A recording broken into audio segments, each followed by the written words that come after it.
Son nom est connu dans le monde entier, évocateur de vins prestigieux et de pierres millénaires. Nous sommes à Saint-Émilion, ce village au charme unique, inscrit au patrimoine mondial de l'humanité. 17 monuments historiques, 4 sites classés ou inscrits, l'héritage du passé est considérable dans la cité médiévale, confrontée à des travaux de rénovation titanesques, comme ici, à l'église collégiale.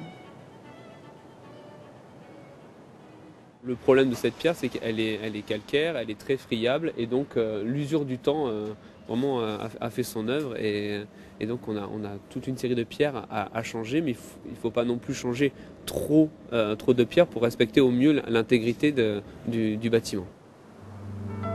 L'illustration la plus saisissante de l'urgence de la situation se trouve ici, au cœur de l'église Saint-Martin de Mazras.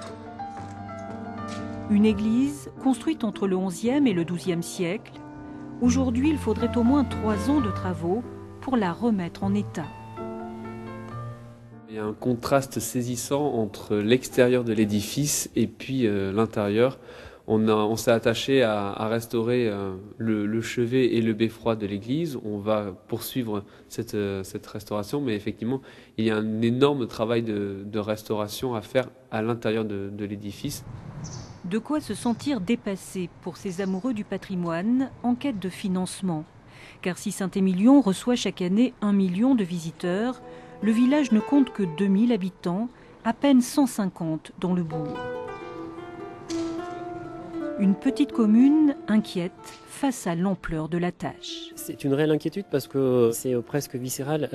Quand on aime le patrimoine et qu'on a la chance de vivre à Saint-Émilion dans autant de patrimoine et qu'il y a autant d'urgence sur certains monuments, ça nous mine effectivement parce qu'on ne peut pas laisser les monuments s'abîmer davantage, dépérir, au risque peut-être de perdre des pans entiers de notre histoire. Coût total des travaux comprenant également les remparts, 2 700 000 €. 40% seront pris en charge par l'État, le reste reposant essentiellement sur la commune, dépourvue des ressources suffisantes. Quand on vient à Saint-Émilion, on ne se rend pas compte. Saint-Émilion, ça fait rêver le monde entier.